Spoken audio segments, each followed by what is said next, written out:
ګلوبل وارمنګ د ځمکې دپاره یوه غټه تباهي. آیا دا خبره رښتیا ده که دروغ؟ تاسو دا سوچ کړی دی چې هر کال ګرمي ولې سیوا کېږي؟ ګلیشیر یعنې د واورې غرونه ولې ویلې کېږي؟ صحیح ده. ځناور، انسانان، ځنګلات، سمندرونه دا غوڼ متاثره کېږي او بدلیږي. د دې جواب دی اسان الفاظو کې ګلوبل وارمنګ. اوس ګلوبل وارمنګ څه ته وایي؟ دا ولې راځي او د انسان دا څنګه ودرولی شي؟ نو اوس لومبۍ پوهیږم په ګلوبل وارمنګ باندې چې ګلوبل وارمنګ څه شی دی. ګلوبل وارمنګ دا مطلب دی چې د ځمکې ګرمایش یعنې درجه حرارت په قلاره سیوا کېږي. هغې ته موږ وایو څه شی؟ ګلوبل وارمنګ. اوس کانسیډر کړئ دا زموږ ځمکه ده، صحیح ده، دا غرمه دي او دا څه شی دی؟ دا ګرین هاوس ګیسز دي. دا زموږ ځمکې نه یو کمبل یعنې یو لیر چاپېر دی. اوس د دې غرمو نه راځي شواګانې، ګرمایش زموږ دی ځمکې ته راځي. اوس دا ګرمایش واپس به راځي، صحیح ده. نو څه ګرمایش نیم چې سپیس ته ځي او چې د ګیسونو لیر دی دا نیم ګرمایش دا ودرې. نو دې نیچرل عمل ته موږ وایو ګرین هاوس افیکټ او دا زموږ دپاره نارمل دی، هېڅ افیکټ یې نشته. اوس د انسان د کارونو د وجې نه انسان څه کوي؟ زهریله ګیسونه خارجوي، صحیح ده، پیدا کوي، فیکټریانې دي، هر څه دي. نو دغه ګیسونه اوس به راځي په دې ماحول کې، دلته هغه جمع کېږي. چې جمع شي نو هلته بیا څه وشي؟ هغه اضافي ګرمایش څه کوي؟ جذب کوي. نو زموږ ماحول ګرم شي. نو اوس دغه اضافي ګرمایش ته څه وایو موږ؟ دغې ته موږ وایو ګلوبل وارمنګ. اوس په ساده الفاظو کې دا ګلوبل وارمنګ دی څه شي او دا کار څنګه او دا راځي څنګه؟ نو لومبنۍ خبره دا ده که نه چې زموږ د دې ځمکې نه تاو دی د ګیسونو یو بلانکټ، یو کمبل، لکه مثال په طور دا، صحیح ده. اوس دا ګیسونه که فرض که دا کمبل نری وي موږ به لاندې محسوسو ارام، که فرض که دا کمبل موږ ته پیړ شو نو موږ به بیا څه محسوسو؟ موږ به محسوسو ګرمي. همدغه مثال د ګلوبل وارمنګ هم دی. اوس هغه کم ګیسونه دي چې هغه ګرمایش راجذب کوي. نو په هغې کې لومبنی راځي څه شی؟ کاربن ډای اکساید. څه شی؟ کاربن ډای اکساید. بل پکې دی میتین. میتین پکې دی او دریم دی نایټرس اکساید. نایټرس اکساید دا چې کوم درې ګیسونه دي دا انساني اکټیویټیز د وجې نه پیدا کېږي او د هغې د وجې نه بیا څه کېږي؟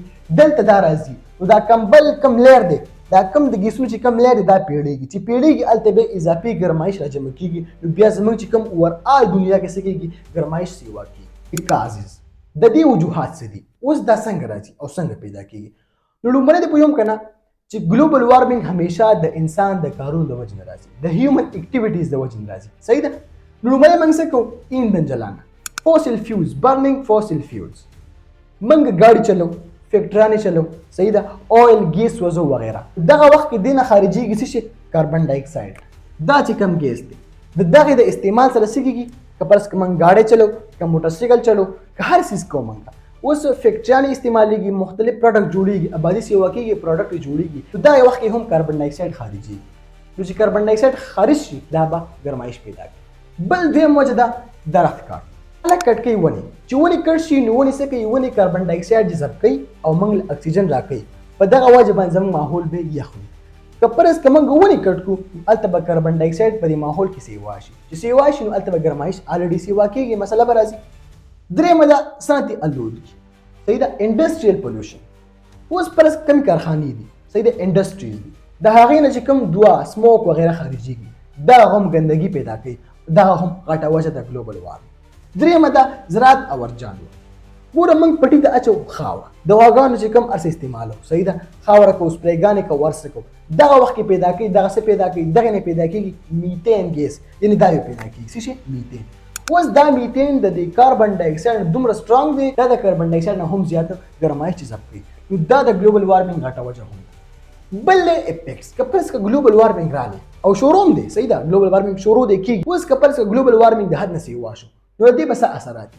نو لومړنی خو اثر دا دی که نه چې ګلیشیر څه به کېږي؟ کوم چې د واورې دا غرونه دي دا به ویلې کېږي رایزنګ سی لیول. سمندري چې کومه سطحه ده څه شی ده؟ سمندري چې کومه سطحه ده. اوس فرض که واورې غرونه ویلې شو نو هغه اوبه به کم خوا ځي، هغه به ځي سیندونو ته، نهرونو ته، بیا به ځي څه ته ځي؟ بیا به اخره کې ځي سمندر ته. نو هلته به سمندر چې کوم لیول دی هغه بره کېږي. نو بیا چې کوم ساحلي سټیز دي د سمندر غاړې ته چې کوم ښارونه دي هغې ته هم د سیلاب راتلو غټه خطره ده. درېیمه ده ویدر. اوس ګوره شدید موسم وي، زیاته ګرمي وي، سیلابونه راځي، دا هم د ګلوبل وارمنګ اثرات دي. درېیمه خبره ده انیملز. د ځناورو مسکن ختمېږي، صحیح ده. فرض کې یو جناور دی هغه اوسېږي په یخ ماحول کې، هلته ورته ټمپریچر ګرمېږي نو هغه چې کوم کور دی، هغه چې کوم اوسېدو ځای دی هغه الریډي ختمېږي.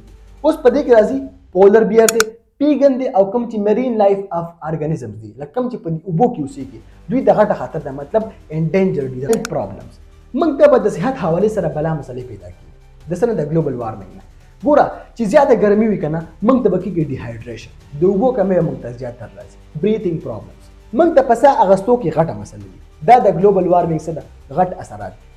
درېیمه ده که نه چې هاو کین وي سټاپ اټ، موږ به اوس دا څنګه وکړو، دې دپاره کوم اقدامات موږ له اوچتول پکار. لومړنی دی که نه زیاته درخت لګای، که پلس که موږ زیاتې ونې ولګو نو ونې به څه کوي، ونې به کاربن ډای اکسایډ راجذب کوي او موږ له به راکوي اکسیجن، نو ماحول به صفا سوتره او یخ وي. یو مسله. دیمه صاف توانایي، موږ له پکار ده چې موږ اضافي لایټس اضافي بجلی نه خرج کړو، دې په ځای استعمالو سولر بجلی یا وایند انرژي کوم چې د هواګانو. درېیمه ده بجلی بچای، موږ له پکار چې الکتریسټي بچ کو، بې ځایه نه استعمالو، دې سره پیدا کېږي ګرمایش الریډي صحیح ده کچره. موږ له پکار چې موږ ګندګي پولوشن کم ترانسپورت، موږ له پکار چې موږ استعمال کو پبلک ترانسپورت صحیح ده، ټرین بس وغیره. نن سبا خو په هر کور کې موټر سایکل او داسې څیزونه ډېر زیات دي، نو موږ له پکار چې موږ پبلک ترانسپورت استعمال کو، خپل نه استعمال. نو دا د ګلوبل وارمنګ په حوالې سره اهم معلومات. نو موږ له پکار چې خپل ماحول صاف کو او بچ کو. داسې اهم معلومات دپاره زموږ چینل سره سبسکرایب کړئ، بیل آیکن پریس کړئ او فالو هم کړئ.